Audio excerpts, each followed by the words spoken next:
and throw it on that side. Hold on to this line, same time, take this line and do the same thing.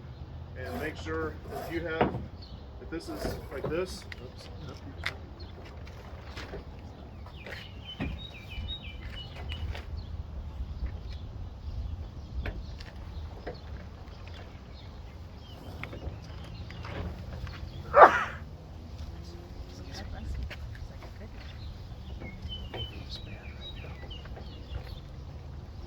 There we go. And always tie a knot in there. There we go. All right, so make sure you get the slack out of here. Otherwise, you're going to be pulling on empty rope. So your lines are untangled, you're sailing along, feet in the hiking strap. Now, I have always kept both lines in my right hand, or my left hand right or right. And you can use if you're hiking out, you can pull on your side stay. When it comes time to tacking, I have one in my left hand, this one in my right, and step over and uncleat. As the boat starts to come around, you backwind the jib in a light breeze. A heavy breeze, you don't do this, but the sail will start coming along, hit the backwind, start filling on this side, and that helps push the boat around. If it's a light breeze, you can do this for a while. A heavier breeze, just for a second. Heavy breeze, you don't do it at all. And then as soon as you're ready, this is tight because you're taking the slack out of it, and you just like that. And then again, sail's cleated, get your lines untangled, get the slack out here, make sure everything's good, and again back into. Put them in both in the same hand. I keep it in the back, and then and some people go to the front. I put my butt to the front of the boat, and I look over my shoulder. I watch what the sail's doing. It starts hitting. You kind of get that natural feel. Go right back over. Some people try and do it facing forward, but you see the shape of the body. Yeah. And the fits under Boom this. van gets in the way. Yeah. So you have a triangle you have to get to. Going downwind, maybe Jan will show us how she gets over the dagger board, which is up here. And so you have to get through this area somehow. Yeah. Do you actually change sides when you have the centerboard up? Because usually when we're going downwind, I have like skipper and crew on opposite sides, so we usually don't change sides. Do you guys normally change sides on the jibe? Well, If you're already going downwind? oftentimes we don't. Okay, I was just curious. And then we'll wait till later when it's a good time to change side if we want to do it during the sail rather than during the.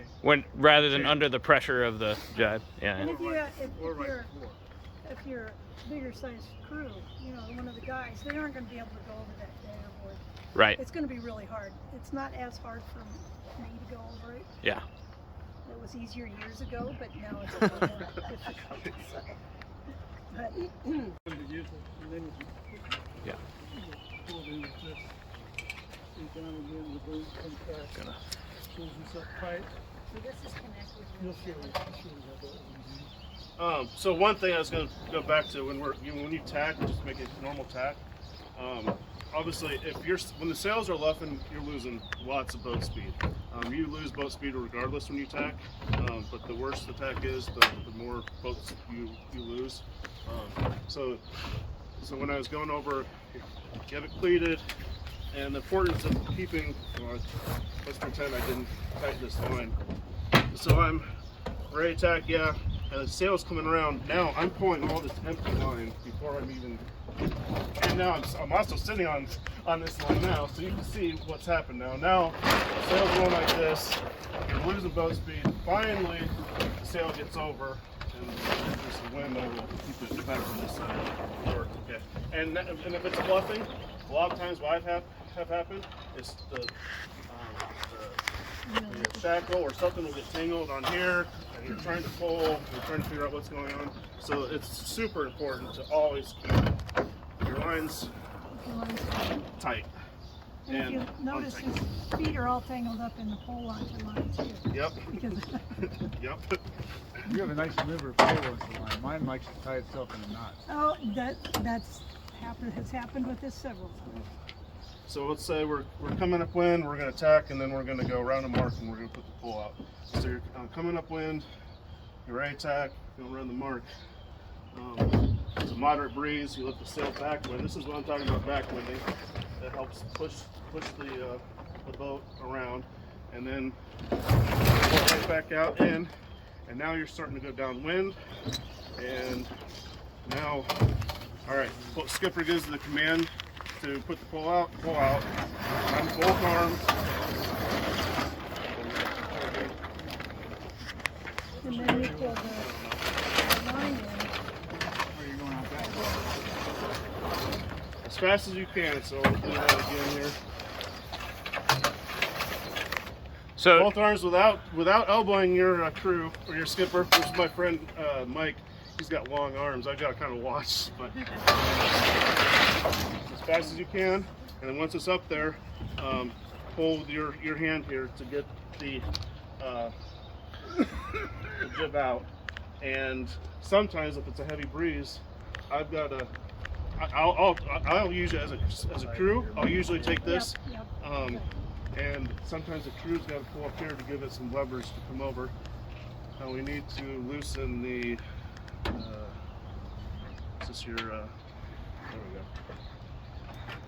go. Now, as a skipper, I'm more often than not will set the final tension on your jib. jib sheet on the when the pole's out. Yeah. As a skipper, I'll reach over and bring it up tight and bring that pole back. Yeah. Don't let the crew's got enough to do up front. Because now look at what's happened. I'm standing. It's right from around my legs, and who knows? We may have to jibe in 3 seconds. So it's the same thing when you tack. Take your line, you curl it up, and set it down here, and then make sure you got your line. Make sure you. Let's see, this line is cleated. That's good. This line should be fully out. Make sure there's nothing tangled, nothing. And now let's worry about your center board. We can put your board up and see if the skipper wants you on the high side or the low side.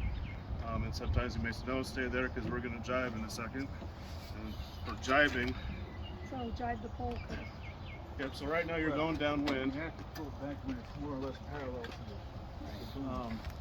And going on your port tack, it's not as important. Your starboard tack.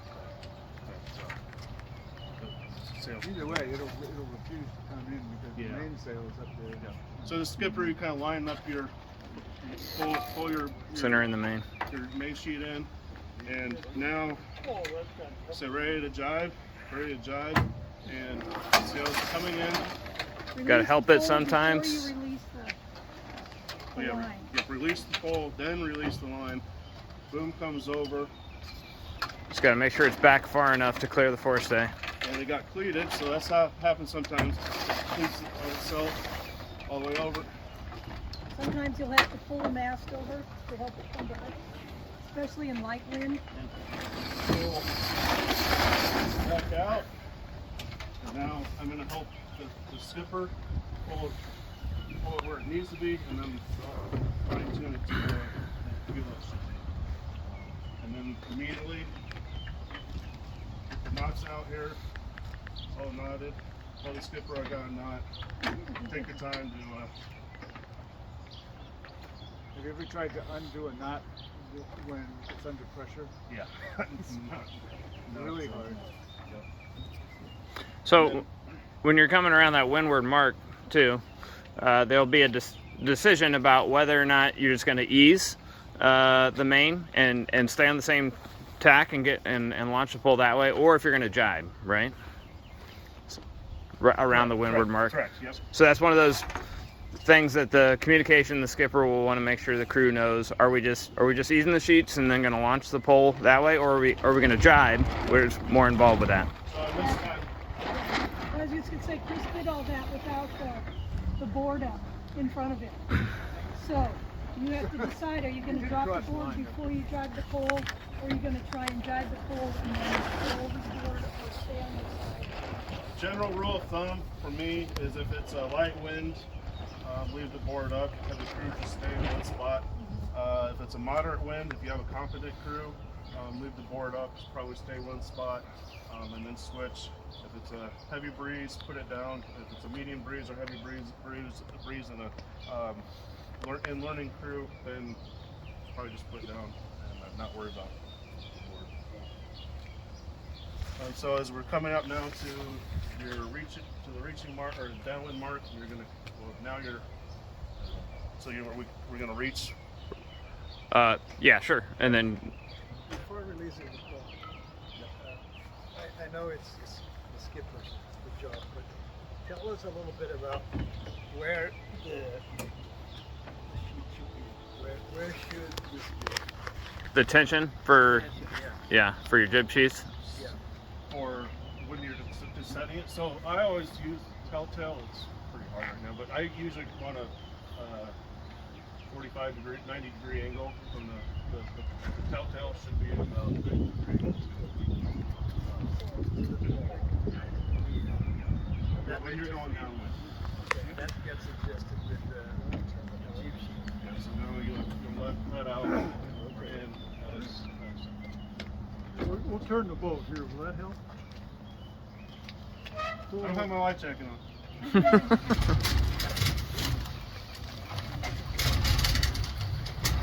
Diving. Diving.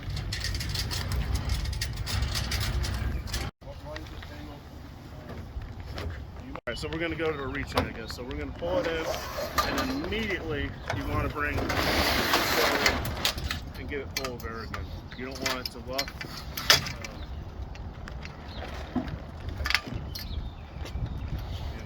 And now you're reaching, and you're keeping your telltales parallel with each other, and constantly in and out, in and out. And the only time this should be ever cleated when you're reaching is if you have to do something on the boat and you can't. You need both hands to do that. Otherwise, you're constantly working your sail to what the wind's doing, where the skipper's going. And now, a lot of secrets here, but I'll go back, put the pole back out. We're going to the downwind mark, and we're going to come around and head up.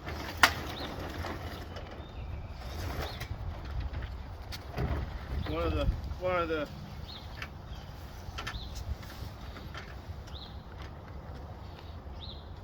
Alright, so your pole's out, you're going downwind, you're coming up on your mark, and what you're going to do is you're going to end up rounding and going upwind. Now this is a critical time. You might be sitting on this side, you might be sitting on this side. Your skipper could be on either side. Now you need to talk and figure out, make sure you're clear on what line is going to get pulled in, because as you're going to come around, you guys are both want to be on the high side, and most likely, and pulling the right lines in. A lot of times I've had crews confused and pulling the wrong line in, but you bring your pole in. The skipper is going to have to align the mast here, so the pole, otherwise the pole is going to come right into the sail and tear the sail, and not going to work. And now you have all this loose line here. It's all flapping all over the place. So the first thing you want to do is get that sail in, pull, make sure you get all that stuff cleared out. Now you're going to come around.